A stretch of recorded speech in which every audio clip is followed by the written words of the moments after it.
Hello, my wonderful, beautiful friends. Welcome back to another episode of our ProRevenge series, where many of you come to get your dose of satisfaction by listening to others getting what they deserve. Let's be honest, we're all a little twisted, right? In this episode, you're going to hear 4 stories. First, Opie and her friends get sweet revenge on their landlord, who forces them to live in horrendous living conditions. The second story features Op taking down a Karen and sending her to prison. Clap, clap, clap. We'll finish up with a short story about a cruise ship critic and what happens when you complain a little too much and act a bit too entitled. My friends, I hope you stay for the stories today. Please hit that subscribe button for future revenge stories. Let's dive in! I had recently moved into a house with 2 other girls. It wasn't the best house, but it seemed decent for a college apartment. One of the girls had a friend who had lived there before and told us that the landlord was kind of a jerk, but usually meant well, and the rent was reasonable. I'll be referring to him as Dumb Landlord. We were all broke, so we decided to sign a lease. I should have noticed the warning signs when landlord wanted us to sign a leasing agreement that looked like he had pieced it together from random lease agreements he found on Google. Things were fine for a few months. I was living alone until the next school year started and wasn't home often since I would frequently stay over at my boyfriend's place. The house was split, with an apartment in the basement and ours on the first floor. It wasn't long before I started noticing issues. We'd get a good amount of rain since we were in the Midwest and it was springtime, so rainfall was heavy. The concrete steps to the house would consistently fill up with water that I had to jump over, but it would disappear overnight. The house also started to develop a musty smell, and I began coughing and sneezing constantly without knowing why. Soon the other girls moved in, and we started having difficulties with our landlord. He wouldn't tell us when he'd come over to check on the property, and he would just yell at us to pay rent in cash. The biggest issue, however, was that we were having problems with mold in the house, and he didn't care. For a while, we hadn't talked to the people in the basement apartment, but then everyone started having problems with Dumb Landlord. We'd hear them arguing and yelling downstairs as often as we did upstairs. Their situation was a nightmare. Everything they owned had mold growing on it. They had bugs everywhere, earwigs, beetles, ants, you name it. They were constantly throwing away clothes, dishes, furniture, and even their college papers and homework because mold was ruining everything. They spent money on plastic bins to hold their important items, but even those got moldy. We also found out that they were supposed to have another roommate in the basement, but she couldn't live there due to her mold allergies after signing the lease. We learned that our landlord verbally abused her and her mother over the phone to the point of tears, and she couldn't break the lease. She ended up paying for 2 places every month just to avoid living there because he refused to let her out of the agreement and didn't care. Upstairs wasn't as bad as the basement, but it wasn't good either. All of us were coughing more and more each month. We would wake up coughing in the middle of the night and we were getting really sick. We tried to air out the house as best we could, but nothing helped. Being a vocal person, I tried to explain to him what was going on in the house. I pointed out that there was no air circulation, the concrete steps and foundation walls weren't sealed, and the water I had to jump over was likely seeping into the basement walls, causing the mold. We also found a few areas on the roof that needed patching due to leaks, among other issues. Our landlord decided that we were just girls complaining about silly things that didn't matter, so he brushed us off and said we were fine, even though I told him I was studying this in school and knew what I was talking about. He wouldn't let us out of the lease, no matter how hard we tried. So, all the girls in both apartments decided we would get out if it was the last thing we did. We began researching all the legal apartment and tenant information for our state to find a way out. We paid for attorney fees and started taking pictures of the mold upstairs and downstairs. We spoke with several city staff and police officers and compiled everything into a detailed document. After deferring my rent payment to get a copy of the lease agreement from him, we could finally review our legal document and use it to our advantage. We were also working with another landlord at a renting company in town, whom I'll call Good Landlord. He was thankfully doing his best to help us move out of this place and into one of his rental suites. Through him, we learned the legal ins and outs of the renting business, and he helped us find a loophole. After months of arguments, money, and research, we found it. If we sent a mold test to a research lab and it was over the inhabitable limit, we could get out. We had a pretty good idea that it was over the limit. The test results came back a few days later, and we sent them to the city along with our documented pictures, statements, and lease agreements. Not even 4 hours later, we got a call from the city. Our house was so full of mold that we were ordered to move out within 24 hours, and it was to be condemned. We were ecstatic. All that hard work had finally paid off, although it was horrifying to learn that the mold count was so high. The mold researcher, who had been in the business for more than 30 years, said he had never seen a place with a higher mold count than this house, and yes, this included black mold. Fast forward to us happily packing up our house. We ended up moving into the suite that good Landlord had kept open for us. Poor old dumb Landlord was sobbing in our driveway as we happily stacked boxes into cars. He said he was sorry, that he should have paid more attention and listened to us, and that this was his girlfriend's property, and she was going to dump him. We all took a picture the next day, smiling in front of the condemned signs. It's still one of my favorite pictures to this day. The landlord was definitely only sorry that he got caught and lost his girlfriend's house. He deserved to have that house condemned.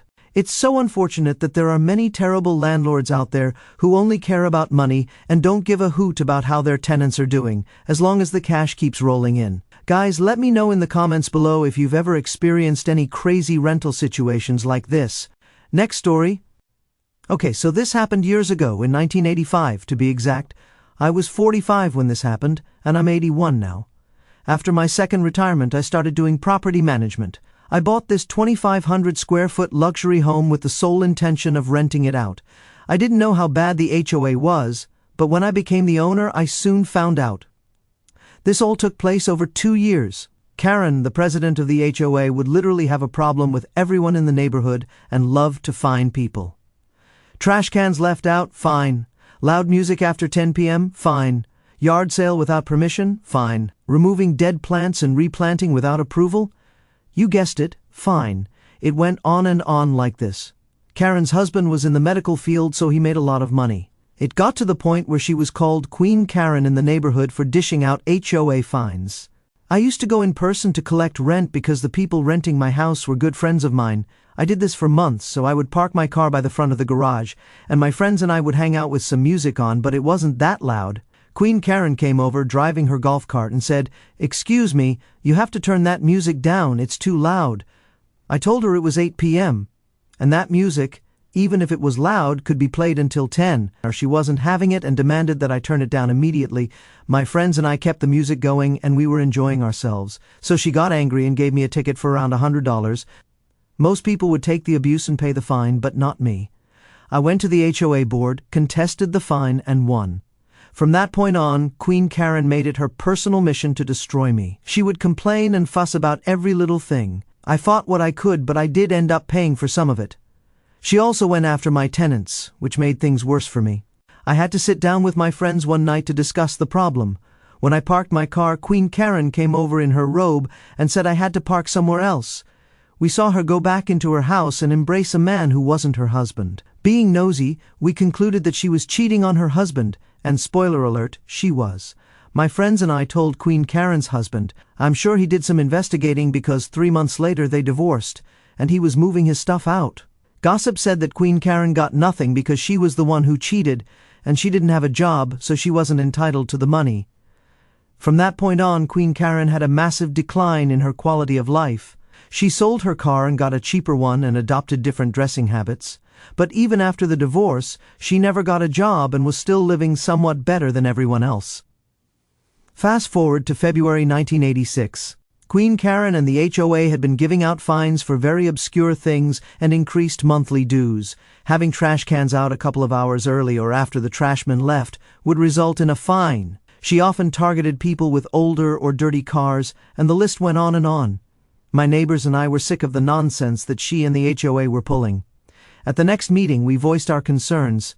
Queen Karen said the community had been falling behind on repairs and that dues and increases in fines were necessary, especially if people weren't maintaining their own property. She claimed it was in the yearly budget report and that we should have read it. The other frustrated residents and I read the statement cover to cover. None of us had read it before because we took it as junk mail and disregarded it. But we discovered that Queen Karen had increased the HOA budget by 15%, and where that extra money was going remained unknown. We went to her house the next day and demanded to know where the extra money was being spent, but she refused several times. She just closed the door and went back to watching TV. We filed a joint lawsuit to find out where the money was going, and in June we found out. Cue the revenge. Queen Karen was living off the HOA fines and dues. The increases were because she was running out of money. She still didn't have a job, so she embezzled from the HOA to avoid working. She got busted. We called the police for her embezzling, and she was charged with fraud and extortion. The neighbors and I filed a joint lawsuit against Karen to get reimbursement as well. Because she had no money, she had to mortgage her house to pay us all. She later went to federal prison for 6 years with no parole. Because no one was paying for her house, the bank foreclosed on it, and it was bought by someone else. She got out in 1992 and was homeless. Honestly, the majority of us didn't want to ruin her life like this. Had she toned down the excessive fines, we would have let her be. But she doubled down and stole from us because she didn't want to get a job like everyone else. OP definitely did not ruin Karen's life. Karen did this to herself. It would have happened sooner or later. Next story. This happened a long time ago when I worked on cruise ships. We always had people from the internet forum cruise critic come aboard. This guy had printed a sign that said, "I'm a cruise critic," and put it on his cabin door. Basically, these people expected special service and complained about absolutely everything to get free upgrades, drinks, or even a free cruise. As soon as he got on board, he complained about his cabin and was upgraded to a balcony suite to shut him up. But it still wasn't good enough. He kept complaining that his TV reception wasn't crystal clear. We visited his cabin and saw no issue with the image. In fact, it was better than most TVs as it was close to the amplifier for that section. After replacing the TV anyway and explaining that we were tracking a geostationary TV satellite on a moving ship with a gyro-stabilized dish, he still kept complaining that the picture wasn't as clear as his TV at home.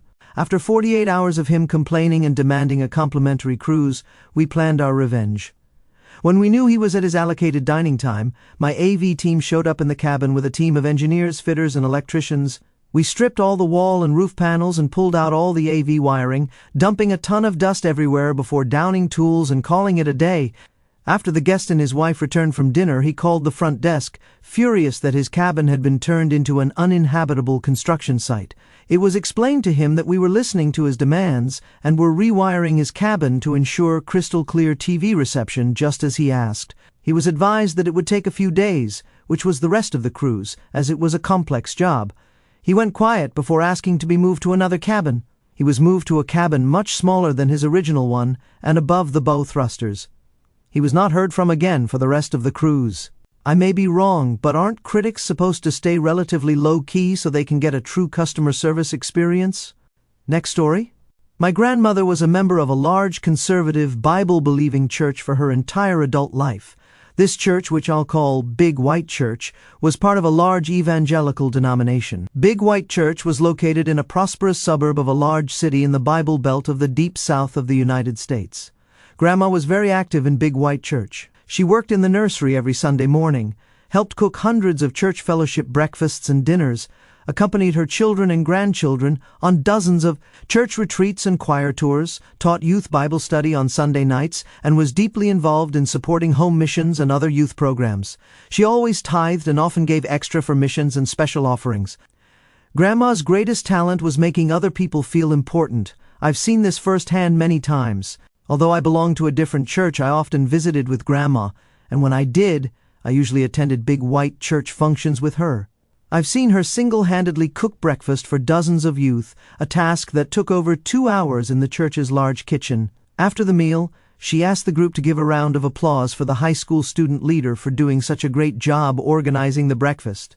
I remember a youth retreat at a rural church camp where she drove most of the night to go back to the city and retrieve a large box of evangelistic materials that one of the assistant pastors, whom I'll call AES, had forgotten and asked her to get in time for our morning program the next day. His boss, the senior pastor, whom I'll call Pompous Pastor, never found out that AES had messed up or that Grandma had fixed it for him.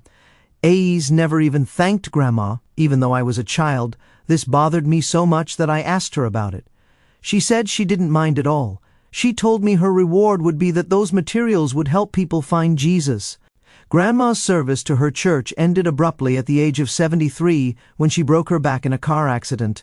For the last 10 years of her life, she was homebound and could not attend church because of this injury and declining health due to old age. Her mind was as sharp as ever, and her faith remained sincere, but her body wore out a little more every day. During those 10 years, she made many efforts to reach out to her church, its leadership, and her church friends, inviting them to visit her at home, but without success. Every one of these invitations was declined or simply ignored. Near the end, when she was in home hospice care, she decided to plan her own funeral.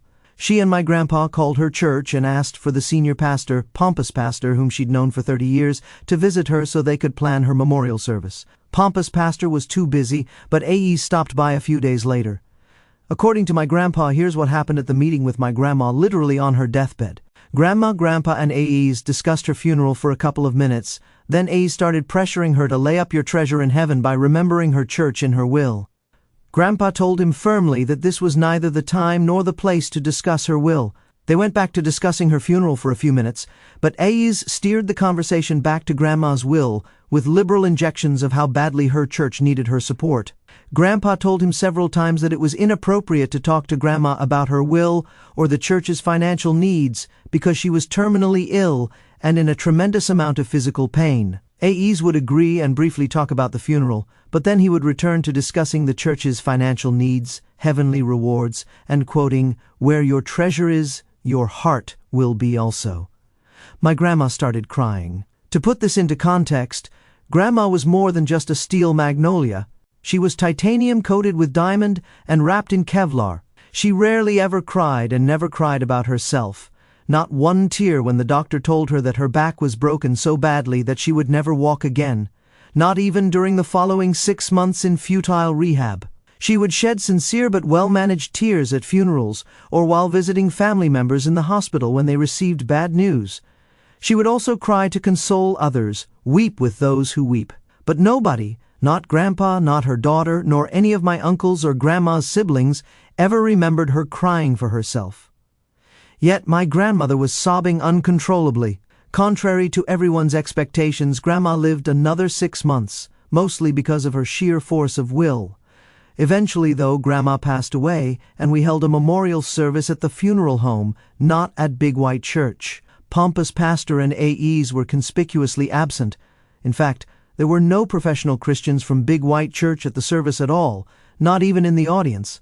To start the service, Grandpa stood up at the podium in front of the crowd and said, "Some of you may have heard that I disinvited pompous pastor and AEs from the funeral service. My wife asked me to exclude them. This funeral service may be different from other funerals you've attended. It's going to be an open microphone funeral. Everyone who wants to say something is invited to come up here and describe your friendship with my wife, tell a story about her, or anything else you want to say that will honor her memory and bring comfort to everyone here today. Please, if you want to say something, come up here and do so." There were about 100 people at the funeral service. At least a third of them eventually stepped up to the microphone. The service, which we'd planned to last about 30 minutes, lasted for over 2 hours, and as far as I could tell, not one person left early. There was laughing, crying, and hugging. 3 of her grandchildren played some of her favorite songs on the piano and guitar, and we all joined hands and sang her favorite hymns. Afterwards, dozens of people told my grandpa that it was one of the most comforting and uplifting funerals they'd ever attended. A couple of weeks later, it was time to start distributing the bequests in Grandma's will. Although Grandma and Grandpa dearly loved each other, they had separate wills because she told my mom that this made it easier for them to respect each other's turf, and their lawyer had recommended it. Nobody thought that my grandparents were wealthy. They had lived in the same small but charming house in a prosperous, well-maintained neighborhood for the past 50 years, and had worked hard and lived modestly. But it was rumored that they had a very nice nest egg. Of course, there are no legal requirements for anyone to attend the reading of a will, or even to have a reading. Modern telecommunications and near-universal literacy have made this quaint custom practically extinct, but the reading of the will was a tradition in our family, because it was one of those events that gave our close-knit family members an excuse to get together. We never had family reunions. They were too difficult to schedule for our large family, but we gathered at birthdays, holidays, funerals, baptisms, and similar occasions. With this family tradition in mind, many of our family members' wills often contained very personal bequests of items that had little cash value as an added incentive to attend. The family rumor mill may have been buzzing with speculation, encouraged by Grandpa, that Grandma's will contained some surprises. The reading was held in a conference room at a lawyer's office. Unsurprisingly, the attendees included my mom, as well as aunts, uncles, great-aunts, great-uncles, and many of the grandchildren. We were all surprised, however, to see pompous pastor and AEs from Big White Church. They informed us that Grandma's lawyer had told them that Grandma's will included bequests not only for Big White Church, but also for them personally. Maybe it was just our imagination, but my siblings, cousins, and I couldn't help noticing that these preachers appeared to be eagerly anticipating their good fortune at Grandma's generosity. Grandma had a large family, so a sizable number of beneficiaries were named in her will. The lawyer's conference room was a bit smaller than the average middle-class living room. Extra chairs had been brought in, every seat was filled, and people were standing in every remaining space. There was barely enough room to fit all of us. Grandma's lawyer even suggested that pompous pastor and Ace sit in chairs at the front of the room, next to himself, since there was a large table in the room. This meant that the lawyer and these two preachers were the only ones directly facing everybody else. Although the preachers were gratified to be physically next to the center of attention, they did not notice, as all the rest of us quickly did, that these seats made it easy for everyone else in the room to watch them closely and practically impossible for them to leave the packed and overflowing room before the entire meeting was over. There was no escape. The bequests were quite generous, but pretty much what we'd expected. Grandpa kept their house, its contents, their retirement accounts, and everything that remained after all the bequests had been satisfied. Children, grandchildren, and several local charities received a nice but not extravagant amount of money. Several sentimental items were named and given to various friends and relatives. Grandpa was the first beneficiary listed in the will, but after him, all the other bequests were arranged in order of increasing worth. They started with sentimental items which had very small cash value, then each grandchild received several $1,000s, then each son, daughter, brother, sister, niece, and nephew received a little more, then several local nonprofits received very nice amounts, and so on. The bequests to Big White Church, pompous pastor, and AEs were the last ones listed in the will. They listened politely to the other bequests, but with steadily growing anticipation as they noticed the exponential upward trend in Grandma's bequests. When Grandma's lawyer got to the part of the will concerning Big White Church and the preachers, he said, "This is a bit unusual, but before I announce these bequests to Big White Church, pompous pastor, and AEs, Grandma has requested that I read the following statement to everybody present." He opened a letter written in Grandma's own handwriting, and the letter said, "For the past 10 years, not one person from Big White Church has ever called me, come to visit me, or sent me a note to tell me they cared about me. Not one minister, not one deacon, not one of the church women, not even one of the church members whom I worked with all those years, whom I loved dearly and thought were my friends. I worked very hard for you when you needed me for many, many years. But when I needed you and your church, you all pretended that I didn't exist. I only got one visit when I was dying and invited pompous pastor to come to my house and help me plan my funeral.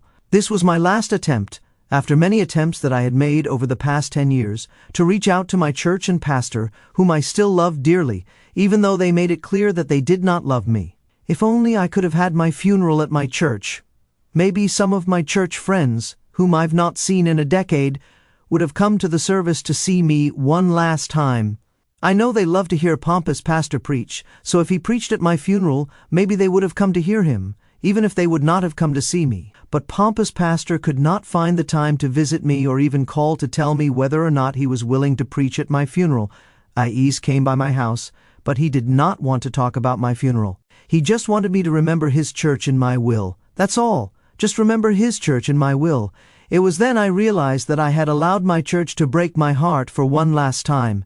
But that was the last time, the very last time. AEs did not know it when he visited me, but Grandpa and I had already prepared my will long before his visit, which did include a double tithe, 20% of my entire estate, for what was now my former church, Big White Church. The lawyer then read the amount, an enormous sum of money, generating muffled wows from many of her heirs, including me. He then continued reading the letter, and Grandma said, "But I got to feeling badly that we had not personally remembered such nice people as pompous pastor and AEs, so I changed my will to include them by name. While I was at it, I changed the amount of money I left to Big White Church to match all the love they've shown me during the last 10 years of my life when I was suffering and lonely and no longer able to work tirelessly for them for free, as I had done for almost half a century." The lawyer then said, "This is her entire written statement. Now let's get back to the bequests in the will. The bequest to AEs, 1 cent. The bequest to pompous pastor, 1 cent. The bequest to Big White Church, 1 cent. Pompous pastor and AE sat there, looking as if someone had just injected a gallon of Novocaine into their jaws. Every one of Grandma's family and friends felt an urge to laugh out loud, but we kept quiet because we knew Grandma. We knew she wasn't finished yet. Grandma was simply setting them up for the 1-2 punch. The best was yet to come and we didn't want to miss it. The lawyer continued and said, "There is one last bequest for a charity, which he then named, and I'll call Black Charity." He paused before naming the amount. Most of us had no idea what Black Charity was, but by the looks on their faces, we could tell that Pompous Pastor and AEs knew Black Charity very well. Their faces displayed the same expressions of shock, dread, and horror that they would have had if the lawyer had said, "This bequest goes to the demonic baby eaters to buy extra-large rotisserie barbecue grills and tons of charcoal." Every eye in the room was now fixated on Pompous Pastor and AEs. The lawyer, who happened to be my uncle, one of Grandma and Grandpa's sons, let the silence continue to grow for a few seconds more. If we'd been able to read Pompous Pastor and AEs' minds, we would have known the history behind the looks on their faces. Black Charity was sponsored by a large black church just a few miles from Big White Church. They ran a free food and clothing bank, assistance programs for foster children, home delivery of pre-cooked meals for homebound seniors, legal aid, and other social services. A long time ago, Big White Church, which was and still is 100% Caucasian, had provided a few years of financial and other support to Black Charity. Then there was a very bitter, acrimonious breakup, allegedly because Black Charity was practicing the social gospel while Big White Church was preaching the true gospel. Big White Church even tried to sue to get some of their money back, and although the suit was eventually settled, very little money actually changed hands. But this being the Deep South, everybody knew the real reason why Big White Church, or any white church, would stop supporting a black charity. Those individuals were getting uppity and not staying in their place. Grandma and Grandpa had seriously considered leaving Big White Church at that time, but they reasoned that it was better to stay there and teach tolerance by their words and example. They knew they would never persuade everyone, but maybe they could reach some of the youth at the church and break the generational cycle of racism. Grandma used to tell us, "My church is my mission field." We did not learn the true depth of her statement until after she died. Since then, Grandma and Grandpa had secretly sent a portion of their tithe to Black Charity every month. Pompous Pastor and AES obviously understood what Grandma was saying to them. To many white Southerners, this was one of the most personally insulting things you could do to them. It simultaneously labeled them as racist, condemned their bigotry, and crushed their delusions of white superiority by saying, "These black human beings, whom you hate, disrespect, and have mistreated, are better people than you are, so they deserve my money more than you do." The lawyer then said, "The exact amount is," and named the exact amount that Grandma had named in her handwritten letter, the huge sum of money that would have gone to Big White Church if she had not changed her will. What a revenge and a kick in the teeth as well. After reading these stories, I've been thinking a lot about them. I find these stories of malicious compliance both infuriating and satisfying, as they highlight the consequences of negligence and arrogance. In the first story, the mold-infested house situation is a nightmare. As someone who's dealt with shady landlords, I empathize with the tenant's frustration. The landlord's dismissal of serious health concerns like mold, especially black mold, is reckless and dangerous. I admire the tenant's determination to research legal loopholes and get the house condemned. It's a powerful reminder that standing up to negligence, even at a cost, can lead to justice. The image of them smiling in front of the condemned signs is pure triumph, though I feel for the basement tenants who lost so much. The second story about Queen Karen and the HOA is a classic case of power abuse. I've seen HOAs overstep, but Karen's embezzlement takes it to another level. Her fines for trivial things like trash cans or music at 8 p.m. scream pettiness and greed. I love how the neighbors banded together, uncovered her fraud, and hit her with a lawsuit. Her downfall, divorce, prison, and homelessness, feels like karma for exploiting the community. It's a cautionary tale about unchecked authority. The cruise ship story is petty revenge done right. The cruise critic guy's entitled complaints about TV reception are absurd, especially on a moving ship. I chuckled at the crew's tactic of turning his cabin into a dusty construction site to fix it, only to move him to a worse cabin. It's a clever way to shut down a whiner without breaking protocol. Finally, Grandma's story is heartbreaking yet inspiring. Big White Church's neglect of her after decades of service is shameful. Her will, leaving just a cent to the church and pastors while donating a fortune to Black Charity, is a masterclass in subtle, scathing revenge. It's not just about the money, it's her way of exposing their hypocrisy and racism. I'm in awe of her strength and moral clarity, even on her deathbed. These stories show that malicious compliance, when done thoughtfully, can expose wrongs and deliver poetic justice. My friends, that brings us to the end of another ProRevenge episode. If you missed the last episode of ProRevenge, check it out if you haven't. I'll see you guys in the next one.